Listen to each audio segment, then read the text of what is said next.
આજરોજ પ્રતાપનગર હેડક્વાર્ટર ખાતે નિવૃત્ત પોલીસ કર્મચારીઓ દ્વારા ગઈકાલે અમદાવાદમાં બનેલ પ્લેન દુર્ઘટનામાં લઈને આજે શ્રદ્ધાંજલિનો કાર્યક્રમ રાખવામાં આવ્યો હતો અને 2 મિનિટનું મૌન આપવામાં આવ્યું હતું.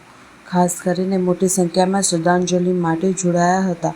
પ્રતાપનગર મહિપાલસિંહ રાઠોડ પણ ઉપસ્થિત રહી શ્રદ્ધાંજલિ અર્પણ કરી હતી. તમામ જે ગઈકાલે જે ઘટના બની, ખૂબ જ દુઃખદ ઘટના બની, તેના માટે જે નિવૃત્ત અધિકારી કર્મચારી છે એમના સંગઠન દ્વારા તમામ જે સદગત આત્માઓ છે તેમને શ્રદ્ધાંજલિ આપવા માટે 2 મિનિટનો મૌનનો કાર્યક્રમ રાખવામાં આવેલો હતો. જેમાં હાજર પોલીસ હેડક્વાર્ટર ખાતે જે અધિકારી કર્મચારી છે તે પણ એમાં જોડાયેલા હતા અને 2 મિનિટનું મૌન પાળી તે સદગત આત્માઓને શ્રદ્ધાંજલિ અર્પણ કરેલ છે.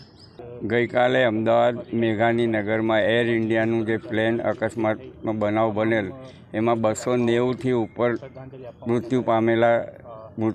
મૃતકોને શ્રદ્ધાંજલિ આપવા, ઈજા પામેલાઓને વહેલા સાજા થાય તેઓ માટે ભગવાનને પ્રાર્થના કરવા 2 મિનિટનું મૌન પાળી અને શ્રદ્ધાંજલિ આપવા માટેનું વડોદરા શહેર જિલ્લા અધિકારી કર્મચારી એસોસિએશન તથા પોલીસ હેડક્વાર્ટરના આરપીઆઈ શ્રી રાઠોડ સાહેબ અને એમના સ્ટાફ સાથેનું આજે આ શ્રદ્ધાંજલિનો કાર્યક્રમનું આયોજન કરવામાં આવેલ છે.